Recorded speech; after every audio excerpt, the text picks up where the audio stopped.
Hello everybody, it's the Eliminator here and welcome back to the park. Now, I checked over Hansel Grill and the one that I found, that when the witch died, or when they cooked her, they found a vase full of gems and jewels and things like that, stuffed their pockets full of them, and headed back to home. And they actually had, funnily enough, a swan ferry them across the water to home to find their mother had died of an unknown cause, and their father was actually regretting his decision to let his kids essentially die in the woods. And with the jewels, they lived happily ever after. Because obviously they wasn't poor no more. Callum! Where did you go?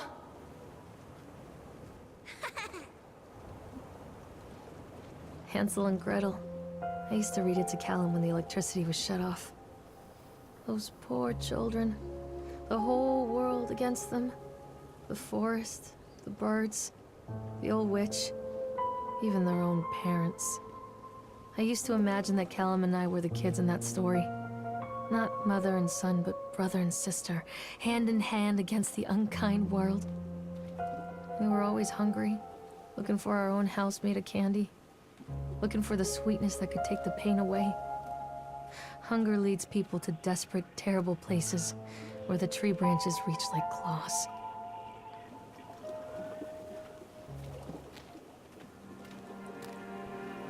Oh, I really don't like the whispering.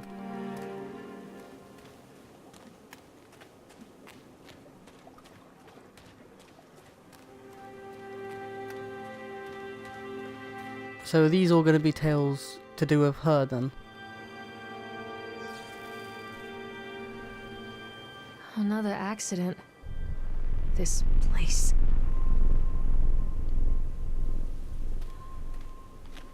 Park maintenance. Why is it thumping? Oh, I'm really hesitant to go forward.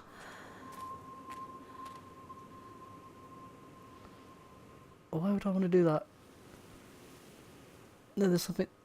No, there's something in there. Oh, of course.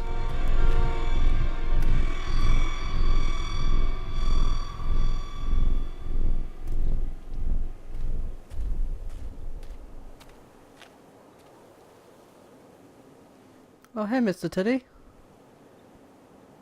Why have you got a knife in your eye?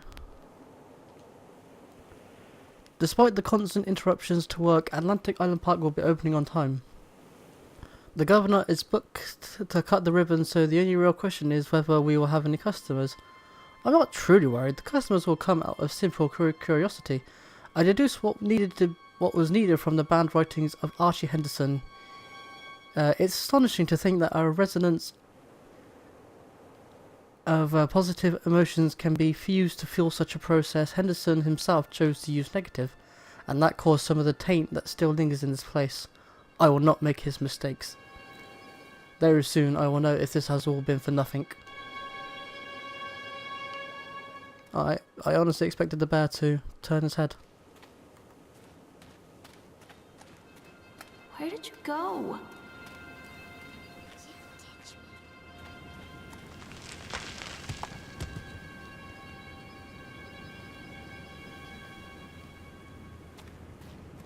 Can you die in this game? Is there like an active? Am I gonna have to run away from something? Oh god, this thing. So it seems like a very linear story. Keep hearing things.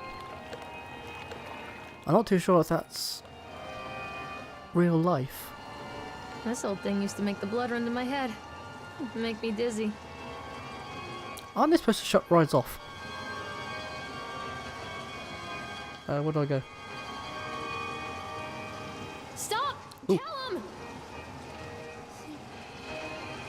The guy just snapped. Those poor kids. Eyewitnesses report. Eyewitness report. Atlanta Islet Park incident. Officer on duty, Sheriff F. Bannerman. Witness name. Creed? Creed or Greed? I think it's Creed, based on the signature. Norma, basically. We were waiting for our trip on the ride. Frank, me and the boys. This fellow in the chipmunk suit is making an ice carving while people took photographs. Is that Chad? Lawrence wanted to go over to him, but I've always been a bit wary of those suits. They gave me the creeps. It's silly, I know. Anyway, the chipmunk man, he was carving and... Did you see that? The writing sort of like... It like went wavy for a second. I tried it, and it shouldn't take too long with these. Anyway, the chipmunk, he was carving and picking away at the ice. And at first we thought he was making some animal like a tiger or lion. But as more of the ice fell away, when you first looked, it was a human face smiling out of the back of ice. But the more you looked at it, the more you saw there was something not quite right about it. About the proportions. Something unnatural made your heart begin to beat a little bit faster, like you were praying. This was a hunter. But then those teenagers walked up, and one of them made a face at the carving and said something rude to the guy in the chipmunk suit, and then, well, he went berserk. For a few moments it was chaos. Everybody was running away from the guy who had one of the teenagers in the ground, and he was stabbing? What? And he was stabbing with the ice pick. And the blood was spraying and people were screaming, and Frank and I had kids and we were dragging them away as fast as we could. The last thing I saw before Frank dragged me away was the eyeball of one of those poor kids that had landed on the ice sculpture, making the horrible creature look more or less alive. Where did you go? Why is he... I'm not playing anymore, Callum. Almost sounds like he's kind of whispering.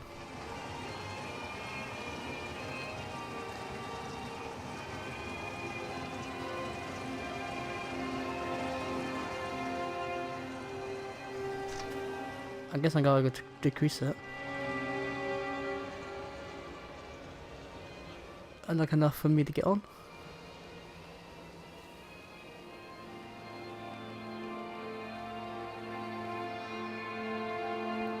Okay, I think I can get on with this sort of speed. Okay, here we go. Part 2. Okay. So same as last time, we're in a seat, we can look around. What? What's happening? Why am I freaking out already?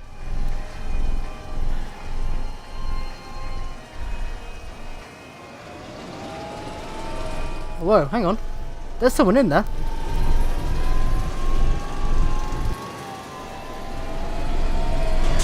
What the fuck are you?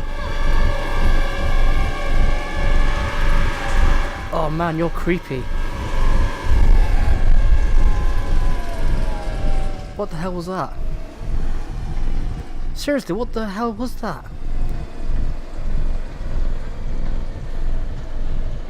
That didn't resemble anything out of a fairy tale.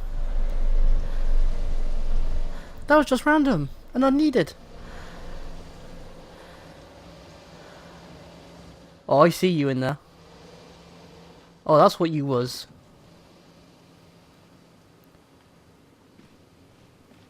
Where'd you go? Seriously, where did you go? I don't want to be around here if you're wandering around, pal. Where are you? Where do I go? I think that's where I came from over there. Or was it over there I came from?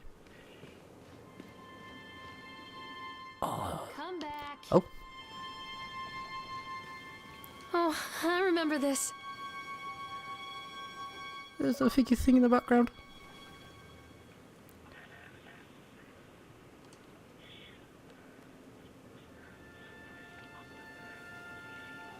That's the thing that was in there.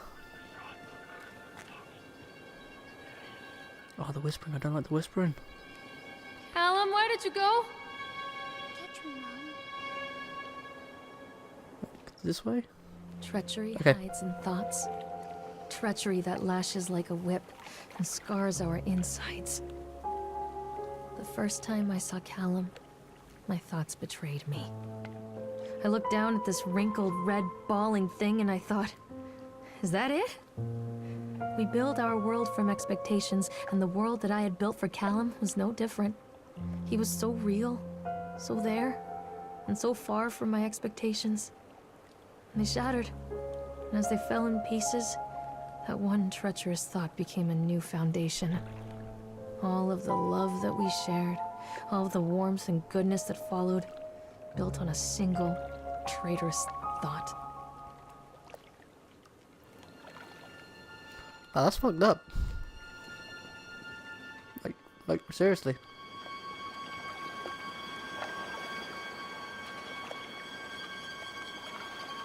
I saw that flat. Yeah, I saw that. Is that a figure? Oh, I can't tell. That's something in there. Hi? Oh no, it's. I don't know what it is, but I don't want to know what it is. Oh, there's a note there. Had to be against a pitch black background, innit? I thought walking in the park for a summer would be a lot of fun.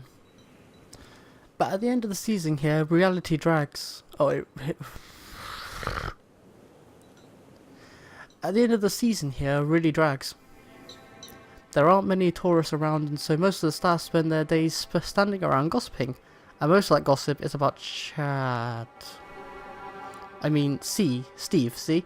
Even I'm starting to call him Chad, and I went to school with the guy. It's that goddamn suit. In the beginning it was a laugh. Steve the local lush, as Chad the chipmunk, child-friendly mascot at Atlantic Island Park. Lock up your daughters and all of that.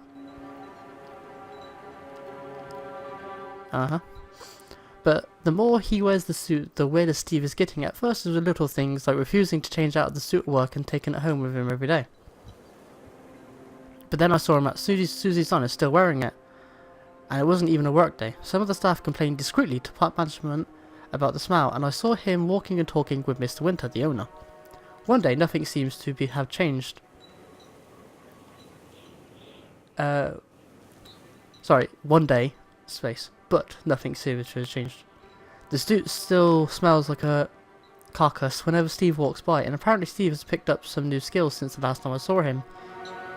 Puking up in the gut outside the cycle system? Cycle station? Because he sure as hell can carve a mean ice sculpture. What's puking in the gut got to do with carving ice sculpture? Those shapes he makes in the ice, though they give me the creeps. Steve came by the booth today, lucky me, and he just hung around for a while. I couldn't really tell because of the suit, but it seemed like he was just staring at me.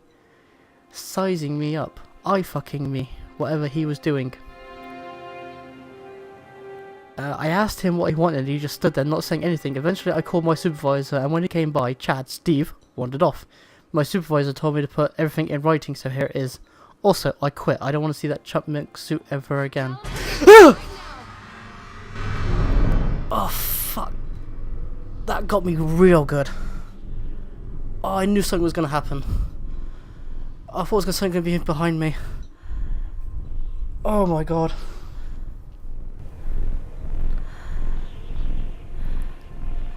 Oh, it's too early to stop.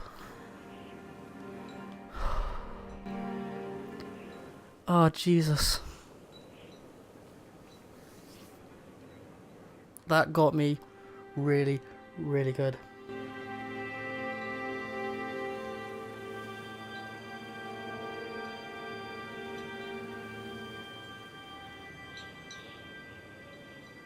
Oh man, I really don't want to go on.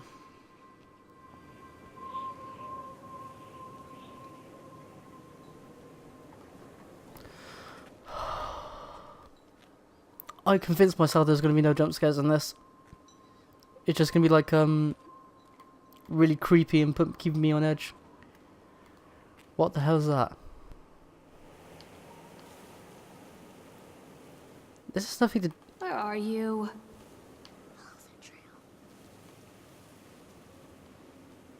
It has like nothing to do with... Oh, I don't know. Oh great, another one.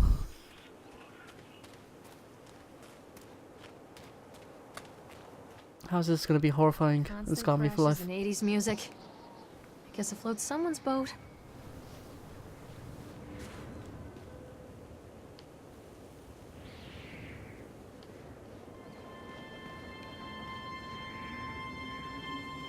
Do I have to get in one of these?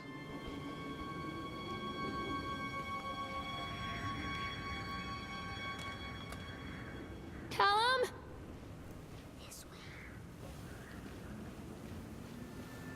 I don't know if he's whispering or if I'm just not hearing him very well.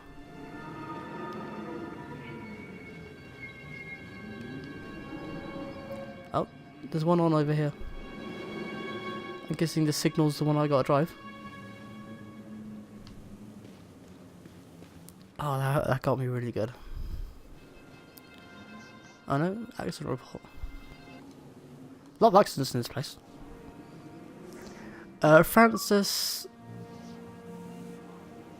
Yeah, I've got the shakes. I haven't took a ride on the bump cars yet. What are you going on about?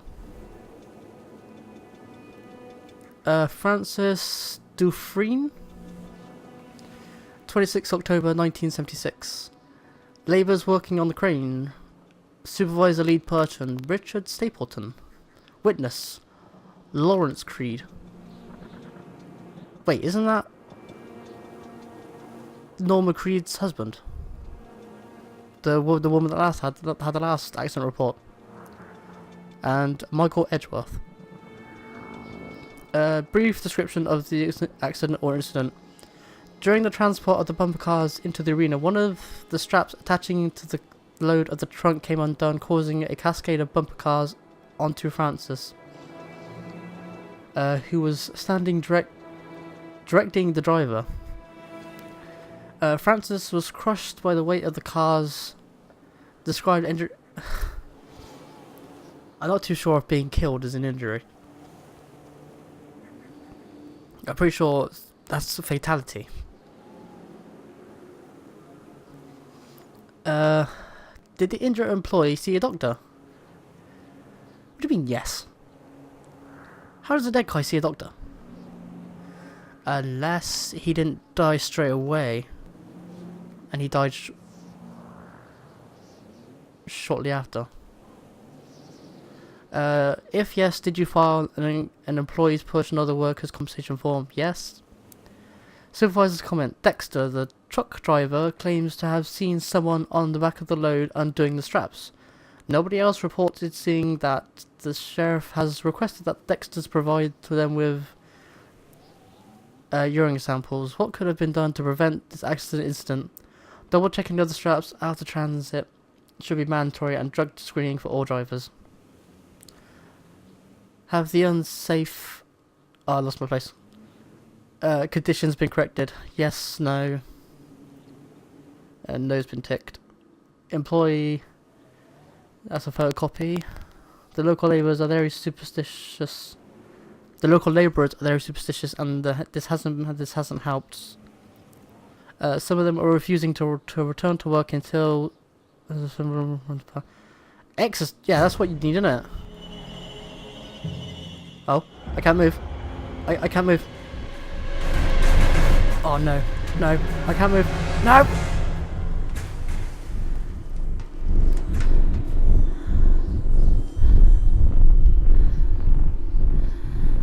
Calm down, calm down. Come on, come on. I'm saying that.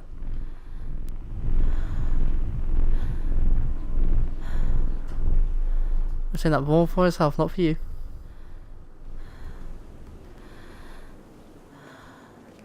Okay, so I'm guessing that's where I'm going next.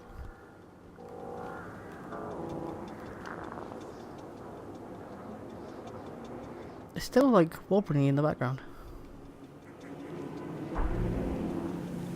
Oh, I think we got a glitch.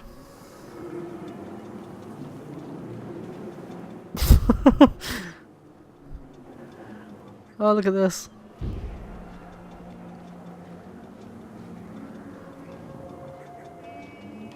Okay, I can walk on. Oh, I have a body.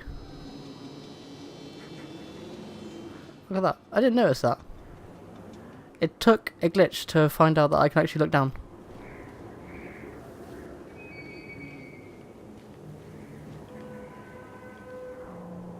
I thought I might have fixed it for them. New. Okay. Alright, I'm gonna end it here. So we had a good scare. I screamed. I think my first time I screamed in one of these horror games. Although not one of the times that I've been jump scared. I keep hearing things in my actual house. Although they might be next door.